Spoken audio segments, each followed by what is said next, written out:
Good morning, students. આપણે આ લેક્ચરમાં ઇક્વિટી શેર, પ્રેફરન્સ શેર એનો અભ્યાસ કર્યો હતો અને પછી નફાનું પુનઃરોકાણ અને ડિબેન્ચર. હવે ડિબેન્ચર પછીનો જે ટોપિક આપણે આવે છે એ છે બોન્ડ. તો બોન્ડ શું છે એના વિશે હવે આપણે સમજૂતી મેળવીશું. બરાબર છે. સામાન્ય રીતે કંપનીને જ્યારે ઓછીના નાણાં કંપની મેળવવા ઈચ્છે ત્યારે ઇક્વિટી શેર, પ્રેફરન્સ શેરની જેમ કંપની ડિબેન્ચરની જેમ બોન્ડ બહાર પાડે છે. બોન્ડ એ પણ કંપનીનું દેવું છે અને બોન્ડ હોલ્ડર એ પણ કંપનીના લેણદારો છે અને બોન્ડ ઉપર જે નક્કી કરેલું હોય એ વ્યાજ પણ ચૂકવવું પડે છે. તો આપણે બોન્ડ વિશે સમજીશું.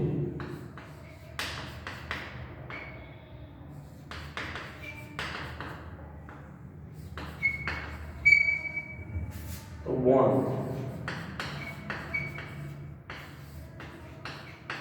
જો બોન્ડ એ કંપનીની લાંબા ગાળાની નાણાકીય જરૂરિયાત સંતોષવા માટેનું મહત્વનું પ્રાપ્તિ સ્થાન છે. કંપનીની લાંબા ગાળાની નાણાકીય જરૂરિયાત સંતોષવા માટેનું એક અગત્યનું પ્રાપ્તિ સ્થાન છે. બરાબર છે. બોન્ડ એ કંપની માટે ઓછીની મૂડી છે, કંપનીનું દેવું છે. મેં કીધું બોન્ડ એ કંપનીનું દેવું છે. બોન્ડ હોલ્ડર એ કંપનીના લેણદાર છે.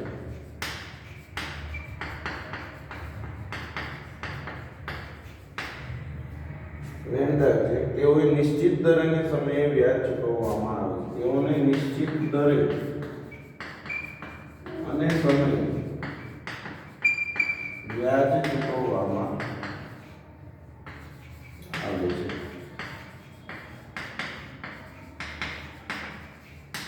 આ બોન્ડની વાત કરી. બોન્ડની મૂળ કિંમત સામાન્ય રીતે ડિબેન્ચર કરતા વધુ. બોન્ડની જે કિંમત છે એ સામાન્ય રીતે ડિબેન્ચર કરતા વધુ હોય છે. તે માટે સરકાર તે મોટે ભાગે હવે બોન્ડ કોના દ્વારા, તો કે સરકાર દ્વારા, મ્યુનિસિપલ કોર્પોરેશન અને કંપની દ્વારા. જો બોન્ડ કોણ બહાર પાડે? સરકાર, મ્યુનિસિપલ કોર્પોરેશન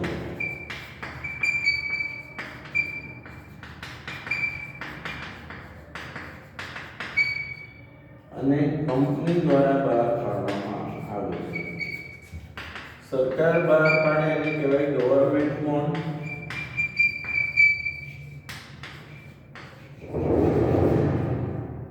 મ્યુનિસિપલ કોર્પોરેશન બહાર પાડે એને કહેવાય કોર્પોરેશન બોન્ડ.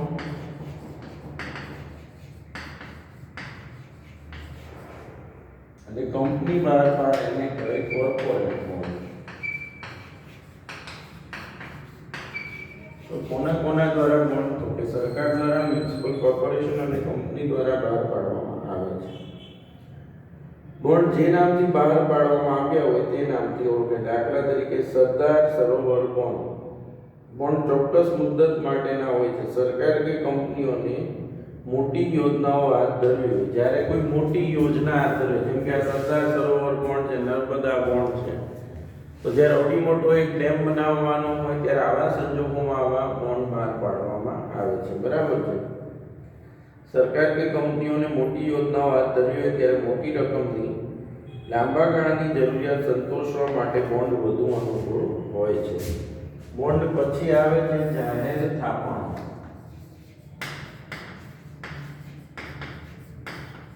તો જાહેર થાપણની વાત કરીએ તો જાહેર થાપણો શું છે પહેલા તે સમજો.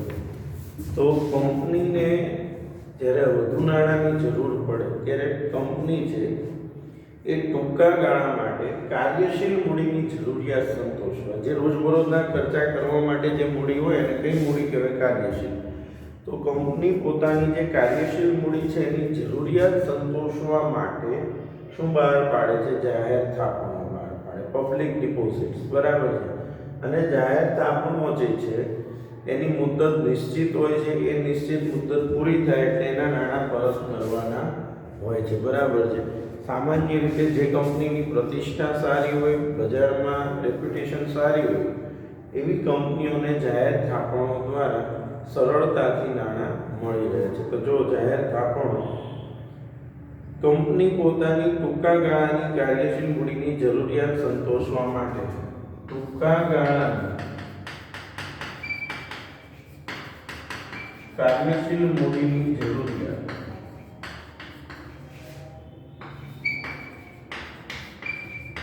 સંતોષવા માટે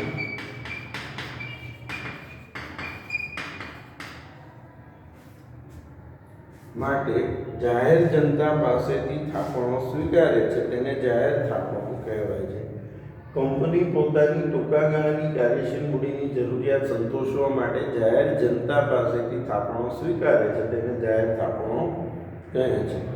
આ કંપની માટે ઓછીની મૂડી તેમજ દેવું છે. કંપની માટે આ શું છે? ઓછીની મૂડી તેમજ દેવું છે. કંપની માટે આ ઓછીની મૂડી છે અને દેવું છે. અને થાપણના નાણાં રોકાણકારી કંપનીનો લેણદાર છે, તેની મુદત 6 માસથી લઈને 36 માસ. અને થાપણના નાણાં રોકાણકારી કંપનીનો લેણદાર, આની મુદત 6 માસથી લઈને 36 માસ સુધી હોય છે. થાપણદારોને કંપની ચોક્કસ દરે વ્યાજ ચૂકે છે, જે માસિક, ત્રિમાસિક, અર્ધવાર્ષિક કે વાર્ષિક પણ હોઈ શકે અથવા પાકતી મુદતે. જે જાહેર થાપણો છે એના ઉપર કંપની વ્યાજ ચૂકવે. વ્યાજ મહિને ચૂકવે, 3 મહિને, 6 મહિને કે 12 મહિને ચૂકવે. અને આ જે જાહેર થાપણો છે એના ઉપર જે વ્યાજની ચૂકવણી છે દર મહિને, 3 મહિને, 6 મહિને, 12 મહિને કે એક સાથે પાકતી મુદતે થાપણની મુદત પૂરી થાય ત્યારે ચૂકવે છે. કંપની દ્વારા 2013ની જોગવાઈ મુજબ બેન્કિંગ અને નોન બેન્કિંગ ફાઇનાન્સ કંપની સિવાય જાહેર થાપણો જાહેર જનતા પાસેથી સ્વીકારી શકતી નથી. બેન્કિંગ અને બીજી નોન બેન્કિંગ ફાઇનાન્સ કંપનીઓ સિવાય બીજું કોઈ જાહેર થાપણો લોકો પાસેથી સ્વીકારી શકતું નથી. હવે જાહેર થાપણોના ફાયદા અને મર્યાદા, બરાબર છે. જાહેર થાપણો છે એના ફાયદા અને મર્યાદા. તો એના ફાયદાની વાત કરીએ. પહેલો મુદ્દો છે નાણાં મેળવવા સરળ. જાહેર થાપણો દ્વારા જે કંપનીની પ્રતિષ્ઠા સારી હોય, બરાબર, પ્રતિષ્ઠિત અને નફો કરતી કંપનીઓ જે હોય તેમને સરળતાથી નાણાં મળી રહે છે. તે પ્રતિષ્ઠિત અને નફો કરતી કંપનીઓને સરળતાથી નાણાં મળી રહે છે. બીજું, નાણાં મેળવવાનો ઓછો ખર્ચ. જો જેમ ઇક્વિટી શેર, પ્રેફરન્સ શેરને બહાર પાડીએ તો મોટા ભાગે જાહેરાતો કરવી પડે. એવી જરૂરિયાત જાહેર થાપણોમાં પડતી નથી. એટલે જાહેર થાપણો મેળવવા માટે જે ખર્ચો થાય એ કેવો થાય છે? ઓછો. નાણાં પ્રાપ્તિના અન્ય સાધનો કરતાં જાહેર થાપણો દ્વારા નાણાં ઓછા ખર્ચે અને ઓછા સમયમાં મેળવી શકાય છે. મિલકતો બોજ મુક્ત.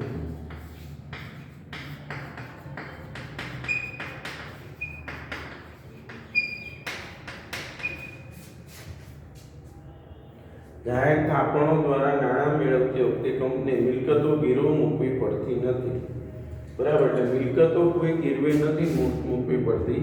એ ભવિષ્યમાં મિલકતો ગીરવે મૂકી વધુ ઓછીની મૂડી મેળવી શકાય છે. એટલે અત્યારે હાલમાં કોઈ મિલકત ગીરવે મૂકવી પડતી નથી. એટલે ભવિષ્યમાં આ મિલકતો ગીરવે મૂકીને ઓછીની મૂડી મેળવી શકાય. ટૂંકમાં જાહેર થાપણો બહાર પાડો તો એની સામે કોઈ મિલકતો છે એ ગીરવે મૂકવી પડતી નથી.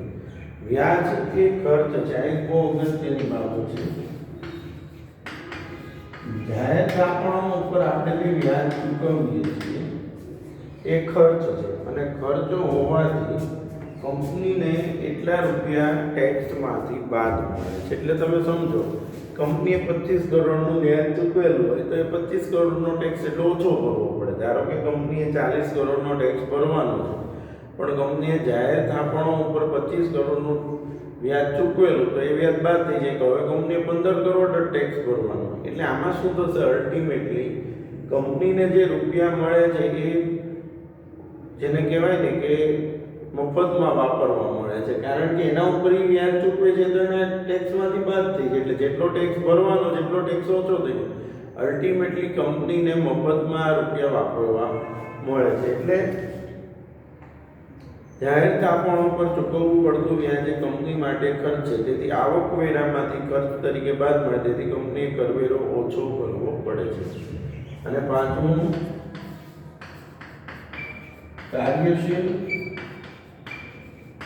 મૂડી તરીકે ઉપયોગ.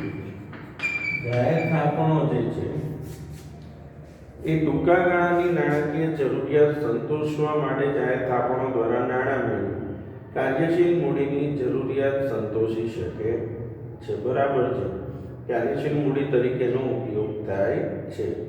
હવે મર્યાદાઓ, તો જાહેર થાપણોની મર્યાદાઓની વાત કરીએ.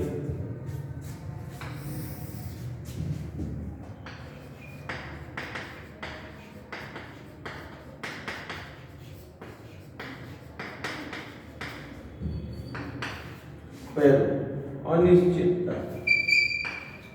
કંપનીએ તો જાહેર થાપણો બહાર પાડી દીધી, પણ એમાં લોકો રોકાણ કરશે કે નહીં કરે એ અગાઉથી લોકોનો જે પ્રતિભાવ છે એ જાણી શકાતો નથી. એટલે કે જાહેર થાપણો કંપની તો બહાર પાડી દીધી, ચલો નાણાંની જરૂરિયાત છે એટલે, પણ લોકો એમાં ઇન્વેસ્ટમેન્ટ કરશે કે નહીં કરે, લોકો કંપનીની જાહેર થાપણો ખરીદશે કે નહીં ખરીદે, એ જે લોકોનો પ્રતિભાવ છે એ ક્યારેય અગાઉથી જાણી શકાતો નથી. એટલે આ પહેલી મર્યાદા કે ભાઈ લોકો છે એ જાહેર થાપણોમાં નાણાં રોકશે કે નહીં એ અગાઉથી જાણી શકાતું નથી. એટલે જાહેર થાપણોમાં શું રહેલી છે, અનિશ્ચિતતા, કે ભાઈ લોકોનો પ્રતિભાવ છે એ ક્યારેય અગાઉથી જાણી શકાતો નથી. પછી રોકાણકારોને જોખમ. રોકાણકારોને એટલા માટે જોખમ છે કે કંપનીએ કોઈ મિલકત આની સામે ગીરવે મૂકવાની હોતી નથી. એટલે કંપની બંધ થાય, પડતામાં જાય, દેવામાં ડૂબી જાય તો આપણા નાણાં પણ ડૂબી જાય, કારણ કે કોઈ મિલકતો આની સામે કોઈ એસેટ્સને કંપનીએ ગીરવે નથી મૂકેલી કે ચલો ભાઈ આ કંપની જે રૂપિયા નહીં ચૂકવી શકે તો આ મિલકત વેચીને ચૂકવી દેશે. એટલે જાહેર થાપણોમાં રોકાણકારો જે છે એને જોખમ રહેલું છે. જો જાહેર થાપણો બિન સલામત દેવા છે, તેથી નાણાં રોકનાર માટે જોખમનું તત્વ રહે છે. પછી સુખના સમયના સાથી. કંપની માટે સુખના સમયના સાથી સમજો. જાહેર થાપણો એ કંપની માટે સાનુકૂળ અને સુખના સમયના સાથી જેવા છે, કારણ કે જ્યારે કંપનીની આર્થિક પરિસ્થિતિ બગડે કે કંપની વિશે બજારમાં ખોટી અફવા ફેલાય ત્યારે રોકાણકારો પોતાની થાપણો પાકતી મુદ્દત પહેલા પરત મેળવવા ઘસારો કરે છે અને થાપણો ઉપાડી. હવે કંઈક કંપનીની પ્રતિષ્ઠા બગડી એવી કોઈ વાત આવી એટલે લોકો થાપણદારો પોતાની થાપણો ઉપાડી લે. થાપણદાર પોતાની થાપણો ઉપાડશે એટલે આવા સંજોગોમાં કંપનીની આમ મુશ્કેલીઓ વધે, પણ આમ કંપની એના ઉપર વ્યાજ ચૂકવવું પડતું નથી. એટલા માટે એ જાહેર થાપણોને સુખના સમયના સાથી કહે છે. બરાબર. અને નવી અને નબળી કંપનીઓ માટે મુશ્કેલ.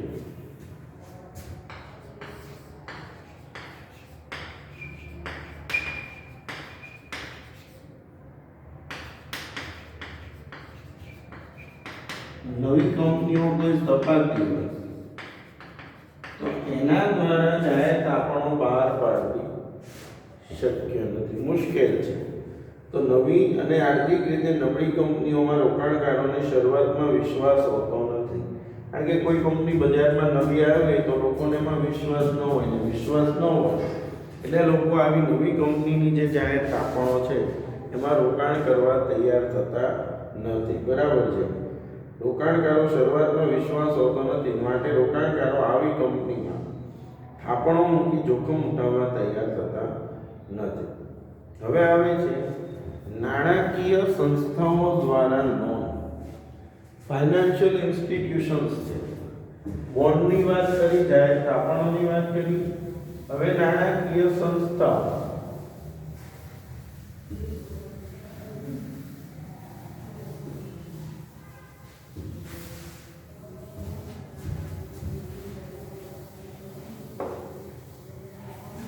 નાણાકીય સંસ્થાઓ દ્વારા લોન.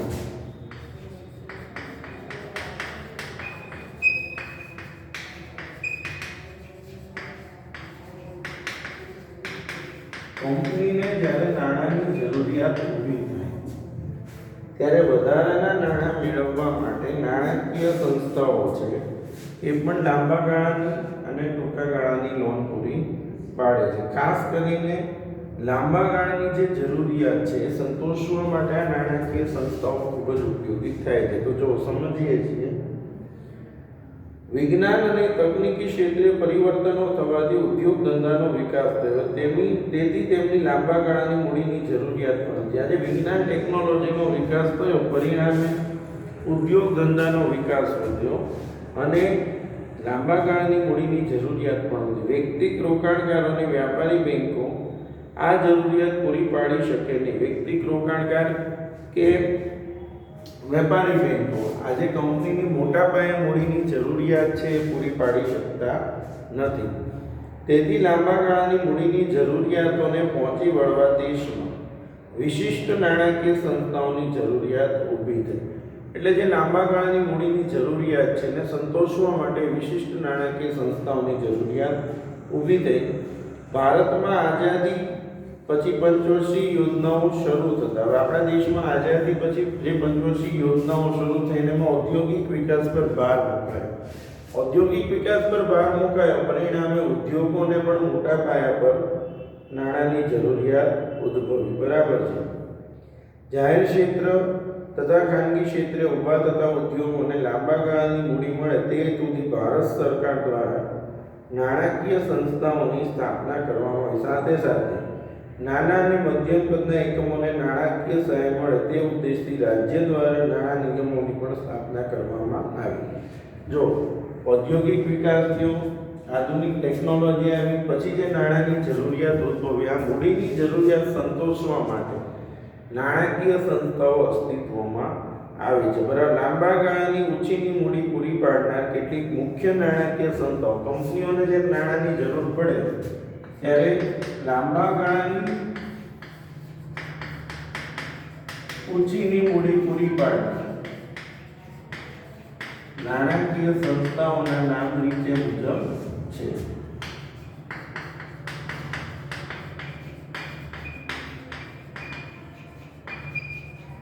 પહેલું IFCI. બરાબર છે. ભારતીય ઔદ્યોગિક નાણાં નિગમ, industrial finance corporation of India. Corporation of India. Industrial finance corporation of India, भारतीय औद्योगिक विकास निगम IDBI, industrial development bank of India.